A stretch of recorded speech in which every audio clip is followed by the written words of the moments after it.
violence. So in Buddhism we have 4 meditation practices to cope with beings, and they are loving kindness, compassion, mutual joy or altruistic joy, and equanimity. Now, loving kindness is for all living beings. So that's where we wish that all living beings, without any distinction, whether they are good or bad, we wish them that they are satisfied. It's good for a violent person to be satisfied because, according to our understanding, if he or she is free from any trouble, from any difficulty, then they would not be violent. The main underlying idea is that if the person is satisfied, if they have everything what they need, if they are happy, joyful, enjoying what's happening, then they would not engage in breaking the so-called 5 precepts. That means killing, stealing, committing adultery, telling lies, or drinking alcohol. So if somebody is entirely satisfied, joyful, happy, then there would be no reason for them to break any of the 5 precepts. So we cope with it by wishing them that they come into that situation. And therefore, we would be able, through that power of loving kindness, to reduce their desire for violence. Now the second one is compassion. In compassion, we are looking at the victims of violence. So we cope with violence in both ways.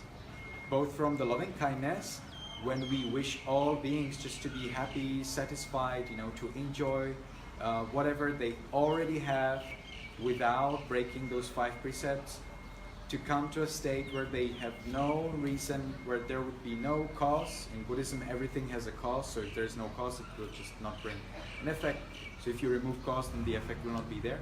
So there would be no cause for them to engage in violence. And also for the victims of the violence, we apply compassion. Compassion and empathy in Buddhist terminology is clearly distinguished. In Buddhist terminology, compassion is when you are looking at the other person from a more desirable setting, from a more desirable circumstance. And you wish them, or you permit, because wishing sometimes is getting people headaches, so you permit them, you allow them to enjoy the same circumstances, the same peace as you enjoy right now. So you wish that they attain the same peace, the same positive experience that you have right now. So this is compassion. Empathy is when you get down to their feeling, when you get to their own experience and you experience it with them.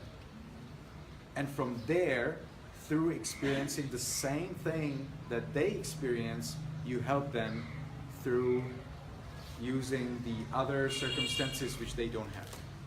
So this is all mental, The physical is of course same. So for empathy and for compassion, the physical circumstances, the surrounding may be absolutely same, but their mind would be different.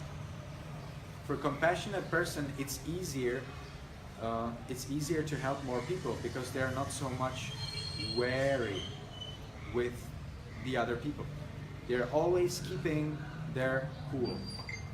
And from keeping their cool, they're able to elevate others.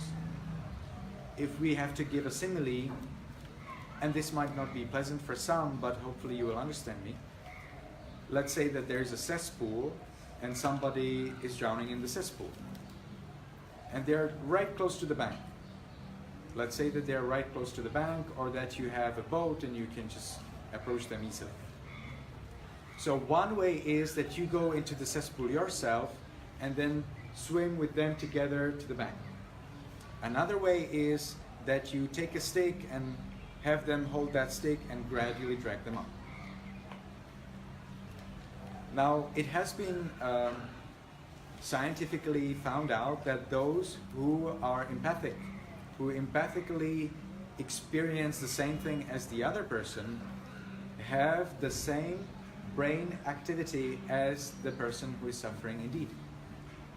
So, if somebody is suffering from a pain and another person is empathically looking at them and trying to understand it, it has been scientifically proved and researched and discovered with all the whatever evidence that the person who is empathic has the same brain activity at the same place to the similar extent as the person who is actually suffering.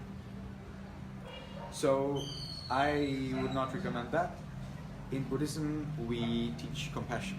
So we are always there, keeping our present situation, clearly understanding, hey, I don't have pain now.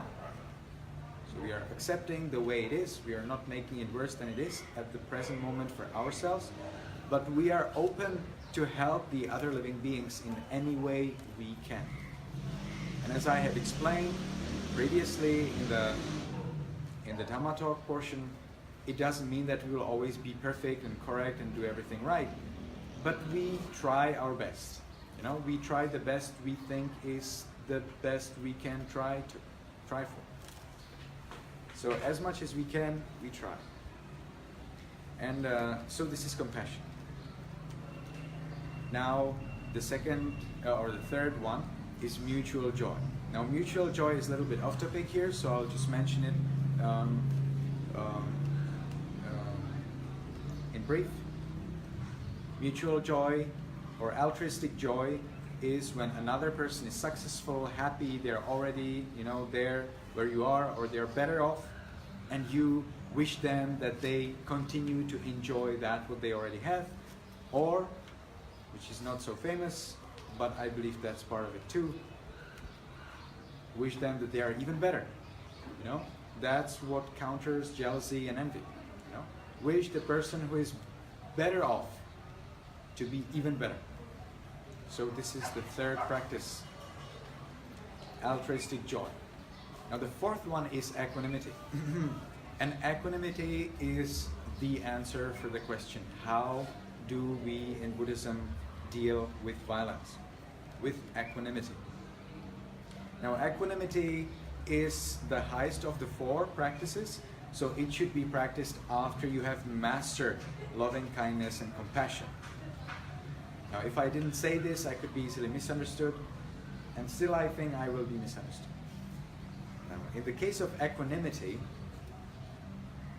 you understand the reality as it is, and you take it the way it is. Okay, all living beings are heirs of their actions.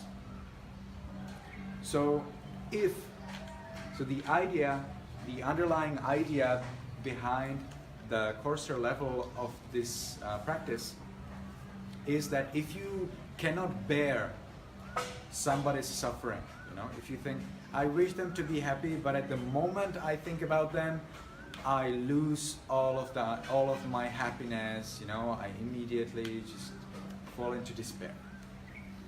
If this happens to you, that means you're just not able to do loving kindness to another person because you just feel so much for them, then equanimity would be a good thing to try. So you consider, okay, whatever happens to them is whatever has to happen to them. So again, this should follow after mastering loving kindness and compassion. Now mastering, just like with becoming enlightened, as I have explained before, doesn't mean that you don't practice it anymore. Of course you need to practice loving kindness. Even the Buddha, who was the ultimate master of equanimity, still practiced loving kindness and compassion. So it doesn't mean that I'm master of loving kindness, so I don't need to love you at all. Now, whatever happens to you, I don't care. No, that's wrong. So we train ourselves in loving kindness wherever it is possible, And there where we cannot reach, there where we do not have any possibility to help and support, there we apply equanimity. So we understand, okay, there are many conflicts in the world. I don't even know where exactly all of them would be and why and how and what could I do. But I can wish all those beings to be happy. And then if I see that some beings will have to suffer, that there is no way how they can avoid suffering, and that I'm too little, how to say that? Too a little, cause, too a little thing, to make any effect, then we apply equanimity. All right? So they are heirs of their actions. And we can learn from that. Okay, so there is suffering in the world. People suffer. People suffer hunger, disease, killing, danger, loss of their possessions or of their loved ones. They suffer expulsion of their place, of their country, of their job, of their situation. They suffer people's distrust, people's blame, people's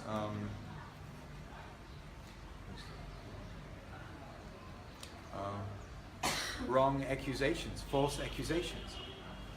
So we consider those facts and we understand, okay, so this is because of their bad deeds. I cannot do anything because I'm not with them. I do not have any contact to them. I don't even know who exactly they could be. But I can learn for myself. Hey, there is suffering in the world. What about if I do something to reduce it?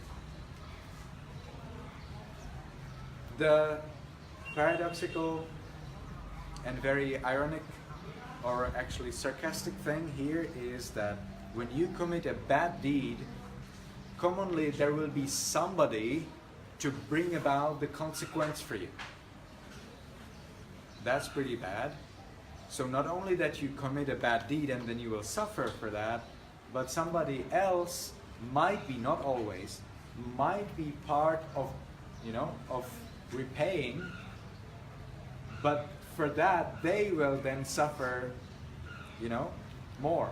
They will then suffer. And then that suffering may be brought about by another person. And that another person may, this way make a bad action, and therefore they may suffer because of that. So this way your bad deed can actually cause a whole chain, of people's suffering. So thinking about it like this is very useful for our decisions. So before we decide to punish somebody or to cause somebody a suffering, it's good to think about, hey, so I caused them suffering, but then somebody else will have to cause me that suffering, and then somebody else will have to cause them that suffering, which is not what I want. So that would be how we look at the violence. We look at it with loving kindness, compassion, and equanimity.